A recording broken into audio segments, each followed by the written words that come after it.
గురుగారు, అసలు యోగం అంటే ఏమిటి? యుంగ్ అనేటటువంటి ధాతువుకు కలిసి ఉండుట, కూడుట అని అర్థం. యుగ్మము అంటే రెండు అని కూడా మనం సాధారణ భాషలో చెప్పుకుంటాం. కాంతివంతమైనటువంటి జ్ఞానంలో మనల్ని మనం గుర్తించడం, మన ఉనికిని గుర్తించడం. విశాల విశ్వంలో ఉండే పరమాత్మ శక్తి ఒకటి వేరు, అందులో మనం ఒక భాగం అనేటటువంటి జ్ఞానం వేరు. ఆ యుంగ్ అనేటటువంటి ధాతువుకు కూడడం, కలయిక అని అర్థం. ఆత్మను పరమాత్మలో లయం చేయడం అని లౌకికమైన భాషలో కూడా మనం చెప్పుకుంటూ ఉంటాం. కూర్చున్నాం, బద్ధ పద్మాసనం వేసుకుని కూర్చున్నాం, బొటన వేలి పైన చూపుడు వేలు ఇలా బిగించి జ్ఞాన ముద్రతో కూర్చుని ఉన్నాం, ప్రాణాయామం చేశాం, కన్నులు మూసుకున్నాం. ఇక్కడ యోగ ఆరంభమవుతుంది. ఇది యోగము, ఇది యుగ్మము.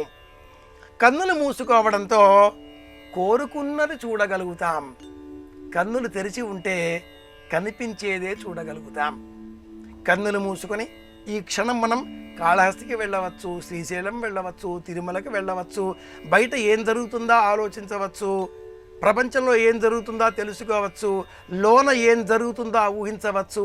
ఇవన్నీ ఊహలు అలా వస్తుంటాయి, పోతుంటాయి. కాసేపు అయిన తర్వాత నేను కాను, మిథ్య, ఈ దేహం వట్టి అభాస అన్న జ్ఞానం మిగులుతుంది.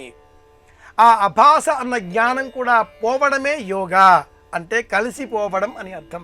ఇది మనం మూల రూపంలో అర్థం చేసుకోవాల్సిన విషయం అవుతుంది.